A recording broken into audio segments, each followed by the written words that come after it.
Hello বন্ধুরা, আসসালামু আলাইকুম। রান্না চ্যানেলে তোমাদের স্বাগত।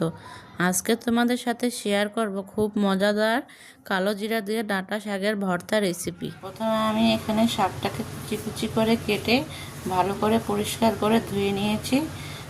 সামান্য পরিমাণ লবণ দিয়ে ঢেকে শাকটাকে সিদ্ধ করে নেব।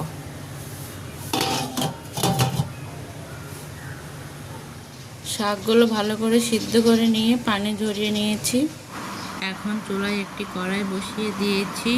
প্রথমে এখন শুকনো কড়াই ভেজে নেব কালো জিরা।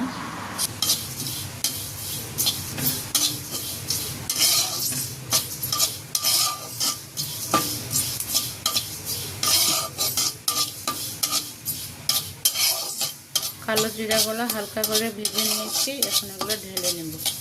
আবার চুলায় কড়াইটি বসিয়ে দিয়ে কড়াইটি গরম হলে তেল দিয়ে দেব। ভর্তাতে দেওয়ার জন্য কয়েকটি গোটা শুকনো মরিচ, বেশি করে রসুন কুচি আর কয়েকটি পেঁয়াজ কুচি করে নিয়েছি। প্রথমে আমি মরিচগুলো ভেজে নেব।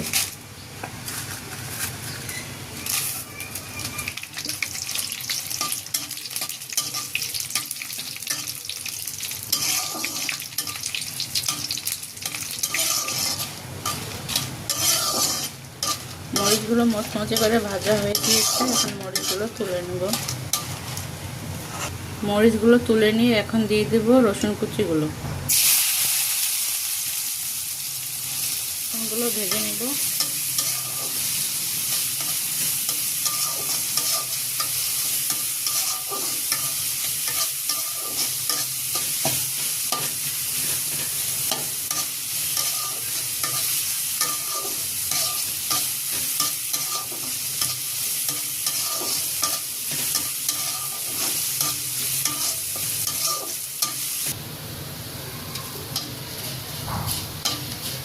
রসুনগুলো হালকা বাদামি করে ভেজে নিয়েছি। এখন রসুনগুলো তুলে নেব। রসুনগুলো তুলে নিয়ে এখন দিয়ে দেবো পেঁয়াজগুলো।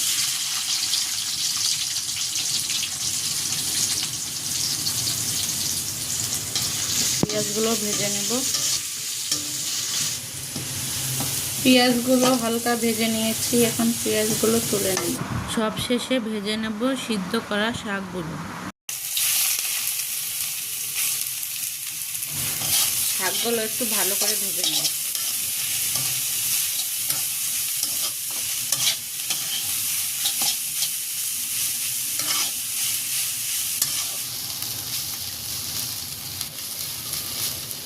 শাকগুলো 4-5 মিনিট ভালো করে ভেজে নিয়েছি। এখন তুলে নেব। সব কিছুই ভালো করে ভেজে নিয়েছি। এগুলো এখন আমি পাটায় বেটে নেব। তোমরা ব্লেন্ডারও ব্লেন্ড করে নিতে পারো। কালো জিরাগুলো ভাজার পরে পানি দিয়ে 2-3 মিনিট ভিজিয়ে রেখেছিলাম। ভিজিয়ে রেখে পরিষ্কার করে ধুয়ে নিয়েছি। ভেজে রাখা সবগুলো ভর্তার উপকরণ আমি পাটায় ভালো করে বেটে নিয়েছি। এখন এগুলোকে হাতে মাখিয়ে নেব। এখানে নিয়ে নিয়েছি পেঁয়াজ কুচি। এখন সবগুলো উপকরণ এখানে দিয়ে দিব।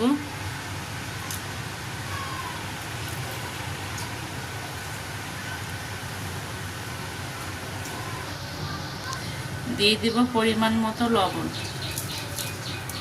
দিয়ে দিব সরিষার তেল। এখন এগুলো সবগুলো উপকরণ ভালো করে মেখে নেব।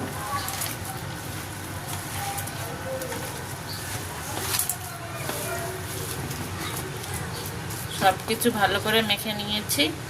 তাহলে তৈরি হয়ে যাবে আমাদের ডাঁটা শাকের ভর্তা।